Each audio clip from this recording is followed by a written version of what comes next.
ಅದಕ್ಕೆ ನಾವು ಬ್ಯಾಂಕಲ್ಲಿ ನಾವು ನಮ್ಮ ದುಡ್ಡು ಇಡೋಕ್ಕೆ ಬರೋಕ್ಕೆ ಹೋಗೋ ಟೈಮಲ್ಲಿ ಇಲ್ಲಿ ಸೆಕ್ಯೂರಿಟಿನೇ ಕಾಣ್ತಾ ಇರಲಿಲ್ಲ ಸರ್.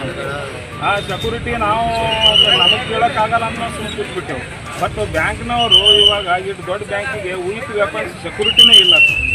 ಇದರಿಂದನೇ ಅವರು ಹೊಂಚಾಕ್ ಮಾಡಿರ್ಬೋದು ಅಂತ ನಮಗನ್ಸುತ್ತೆ. ಇನ್ನೊಂದು ನಿನ್ನೆಯಿಂದ ಇಲ್ಲಿವರೆಗೆ ಇದೆ, ಯಾರ್ದು ಎಷ್ಟು ಹಣ ಹೋಗಿದೆ, ಎಷ್ಟು ಚಿನ್ನಾಭರಣ ಹೋಗಿದೆ ಲೆಕ್ಕ, ಮತ್ತು ಗ್ರಾಹಕರಿಗೆ ಒಂದು ಫೋನ್ ಮಾಡಿ ಆ ಸೇಫ್ಟಿ ಲಾಕರ್ ಹೊಡೆದಿದ್ದಾರೋ ಏನು ಇವ್ರು ಮೇನ್ ಡೈಲಿ ಟ್ರಾನ್ಸಾಕ್ಷನ್ ಆಗೋ ಲಾಕರಲ್ಲಿ ಅಷ್ಟೇ ಹೋಗಿದೆ ಅನ್ನೋದು ಇನ್ನೂ ಮಾಹಿತಿ ಇಲ್ಲ ಸರ್.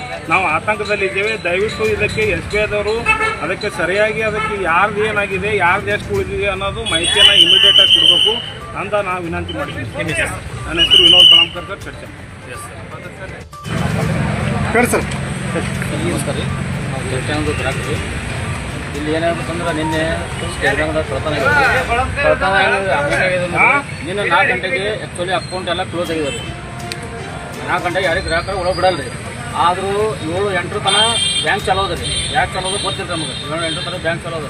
ಇನ್ನೊಂದು ಮಾಹಿತಿ ಏನು ಹೇಳ್ಬೇಕಂದ್ರೆ ಇಲ್ಲಿ ಯಾರೂ ಸೆಕ್ಯೂರಿಟಿ ಸಿಬ್ಬಂದಿ ಇಲ್ಲ ರೀ. ಒಬ್ರು ATM ಕೈಯವರೊಬ್ರು ಅದ ರೀ. ಆ ATM ಕೈಯವ್ರು ಅಂತ ಅವ್ರ ಏನು ಬಂದೂಕ ಏನು ವೆಪನ್ಸ್ ಅಂತ ಏನೂ ಇಲ್ಲ ಅವ್ರ ಹತ್ರ. ಆ ಮೇಲಾಗಿದ್ದು ಊರು ದಂಡಿಗೆ ಬ್ಯಾಂಕ್ ಅದ ರೀ. ಇಲ್ಲಿ ಕಳ್ತನ ಮಾಡ್ಲಿಕ್ಕೆ ಹೋಗ್ಲಿಕ್ಕೆ ಅವ್ರಿಗೆ ಅನುಕೂಲ ಆಗ್ಯದ ರೀ ಇಲ್ಲಿ. ಆದ್ದರಿಂದ ಇಲ್ಲಿ ಕೆಲವೊಬ್ಬರೆಲ್ಲ ಗ್ರಾಹಕರು ಏನೋ ಅಡಿಗೆ ಹೊತ್ತಿದ್ದವರೆಲ್ಲ ಬಂಗಾರ ದುಡ್ಡು ಬೀಡು ತಂದಿಲ್ಲ ಆಕರ್ಷಿಸ್ಕೊಂಡು ಇಟ್ಟರೆ ಈಗ ಅವ್ರ ಪರಿಸ್ಥಿತಿ ಮುಂದೆ ಹ್ಯಾಂಗೆ ಮಾಡೋದು ಅದು ನೀವೇ ಹೇಳಬೇಕಲ್ಲ. ತನಿಖೆ ಒಳಗೆ ಏನು ವೆಹಿಕಲ್ ಪತ್ತೆ ಆಗಿತ್ತು ಅಂತ ಹೇಳಿದ್ರೆ ವೆಹಿಕಲ್ ಎಲ್ಲೇ ಹುಚ್ಚ ಅಂತೇಳಿ ಒಂದು ವೆಹಿಕಲ್ ಪತ್ತೆ ಆಗಿದೆ ಅಂತ ಹೇಳಿರಿ. ಏನಾದರೂ ಸರ್ ತನಿಖೆ ಮಾಡ್ಲಾತಾರೆ. ಆ ತನಿಖೆ ಆದಮೇಲೆ ಕೂಡ ದಿನ ಇಲ್ಲಿ ಯಾರು ಗನ್ಮ್ಯಾನ್ ಅದು ಏನಿಲ್ಲ. ಇದು ಯಾರು ಗನ್ಮ್ಯಾನ್ ಯಾರು 1 ವರ್ಷದ ಗನ್ಮ್ಯಾನ್ ಇದ್ರಿ.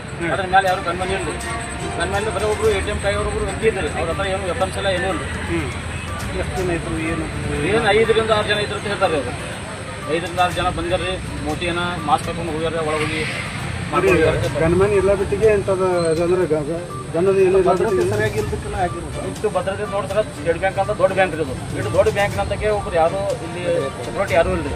ಇಲ್ಲಿ ಸೆಕ್ಯೂರಿಟಿ ನೇಮಿಸ್ಬೇಕಾಗಿತ್ತು ರೀ. ಸೆಕ್ಯೂರಿಟಿ ನೇಮಿಸೋದು ಏನೂ ಆಗ್ತಿರ್ತೀವಿ ಮೊದಲು. ಇಲ್ಲಿ ಯಾರು ಸೆಕ್ಯೂರಿಟಿ ನೇಮಿಸೋರು ಬಿಟ್ಟಾಗ ಸ್ವಂತ ಆಗ್ಯದ ಪ್ರಕರಣ. ಏನು ಆಗ್ತದೆ ಬ್ಯಾಂಕ್ ಅಧಿಕಾರಿಗಳು ಈಗ ಅದ್ರ ಬದಲು ಬ್ಯಾಂಕ್ ಅಧಿಕಾರಿಗಳು ನಮ್ಗೆ ಯಾರಿಗಿನ್ನ ಭೇಟಿಗಿಲ್ಲ ಏನೂ ಇಲ್ಲ. ಏನೋ ತನಿಖೆ ನಡೆಯತ್ತದ ರೀ. ಆ ತನಿಖೆ ಪೂರ ಆದ್ಮೇಲೆ ನಮ್ದೇನಂದ್ರಿ ಗ್ರಾಹಕರುಗಳೆಲ್ಲ ಬಂದ್ರೆ ಬಂಗಾರ ಒಡವೆ ಇಟ್ಟಾರೆ, ದುಡ್ಡು ಇಟ್ಟಾರೆ, ಎಲ್ಲ ಇಟ್ಟಾರೆ. ಅವ್ರ ಪರಿಸ್ಥಿತಿ ಯಾರು ಗೋರ್ ಗರೀಬ್ರು ಎಲ್ಲ ನೋಡ್ರಿ. ಅವ್ರ ಮನ್ಯಾಗ ಸೆಕ್ಯೂರಿಟಿ ಎಲ್ಲ ಅಂತೇಳಿ ತಂದು ಬ್ಯಾಂಕ್ನಾಗ ಇಟ್ಟರೆ ಬ್ಯಾಂಕ್ನಾಗ ಇದೇ ಪರಿಸ್ಥಿತಿ ಆದ್ರೆ ಮುಂದೆ ಹ್ಯಾಂಗೆ ಮಾಡೋದು ರೀ. ಅದ್ರ ಸಂಬಂಧ ಅವರೆಲ್ಲ ಅವ್ರಿಗೆ ಏನರ ಒಂದು ನ್ಯಾಯ ಕೊಡ್ಬೇಕಂತ ನಮ್ಗೆ ನೋಡ್ರಿ. ನಿಮ್ಮ ಹೆಸರು ಮಾಂತೇಶ್ ಪಟೇಲ್ ಪಾಪನ ಇನ್ನೊಬ್ರದ್ದು ಇಲ್ಲೇ